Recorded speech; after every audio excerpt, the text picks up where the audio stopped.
What it do, Modified 95 family? I'm at work.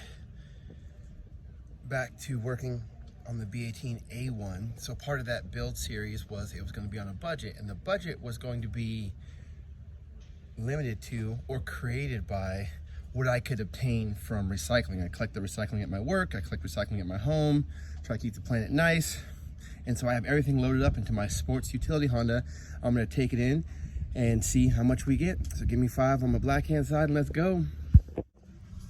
I didn't have a ton, but still did pretty good. I got $53.73. So I'm gonna go put this in the bank right now.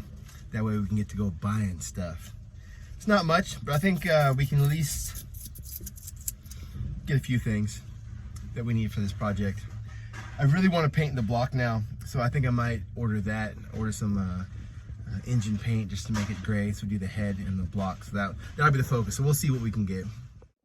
Okay, we're back at the house. We're just gonna finish up this video. I might include some more pieces of this. So this is where the block is. This is how well it got clean. Everything is looking good. I kept the cylinders lubed up with some water displacement 40, mostly because I didn't want them to rust any further. They do not feel too bad to me. So I'm hoping that's not very deep, so we can get in there with the right type of hone. Oh, that one looks super jacked up.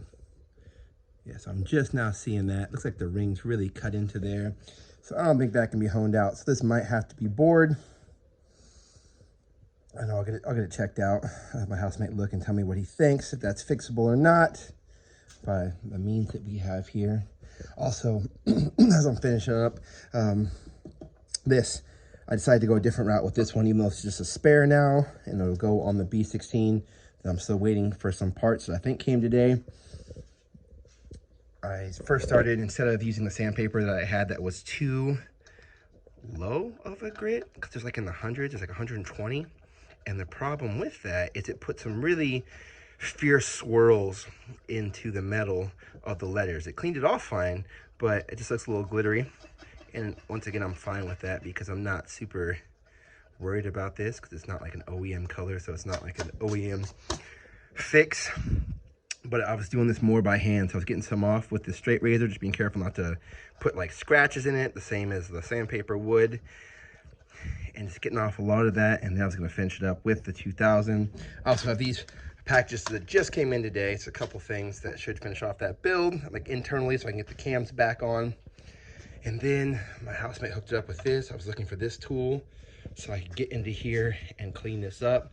As you saw earlier, went to the junkyard, got some money. I guess I got about $50 to work with, and I'm sure a can of primer and paint is gonna run me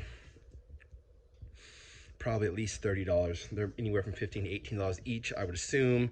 And I don't know if they have them locally, so I might have to order them. So I'm gonna spend some time cleaning this up. I'm gonna finish that both off camera because you don't need to see me grinding on that. And I'll show you what's in those packages. This will definitely help move things along, and this will be in a different video. I was waiting for these cam seals to come, so I need to put these on, but then I need to wait for the upper timing cover to come for the B16 project, and this is so I can put the water pump back on. The one in there the water pump looked good, the seal looked a little raggedy, so I said might as well spend the $7 and make sure it doesn't leak, because when it's in a car, that's not the time you want to change it, because it's a nightmare, I think. And then also the VTEC gasket and dowel pin. These will all probably go in a separate video once those covers come in, so they can go all the way back together and be put into storage. Here we go. Don't ever take my laziness for disorganization. I did have other sandpaper. After I cleaned this off with the razor blade, I actually found some 600 grit. Bam. Which was still a little bit too fine. I should have maybe had something a little more beefier, but it cleaned this up just nicely. And then I finished it off with the 2000, and that's as clean as I needed to make it.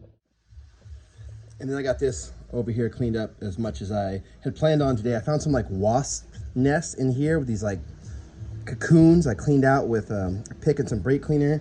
And so most of the stuff I was taking off of this with the wire wheel was just calcification from like the water, probably how sediment filled the water was, and from some of the cleaners that might still be on there.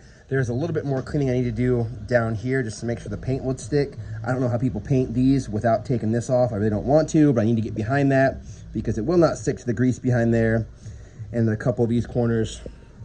And then down here, just for my own sake, because no one's gonna see a lot of this, especially the way a motor sits. I'm not gonna turn over and be like, hey, it's not perfectly painted over here, but I wanna make it generally nice. But yeah, the next step will be asking my housemate about cylinders. I want to say 3 and 4 to see if that can be salvaged at home or if I need to actually get a shop to make this a little bit bigger, which I would hate because then I'll have to get new rods and new pistons that are the correct size. All right, modified family, I will see you in the next video.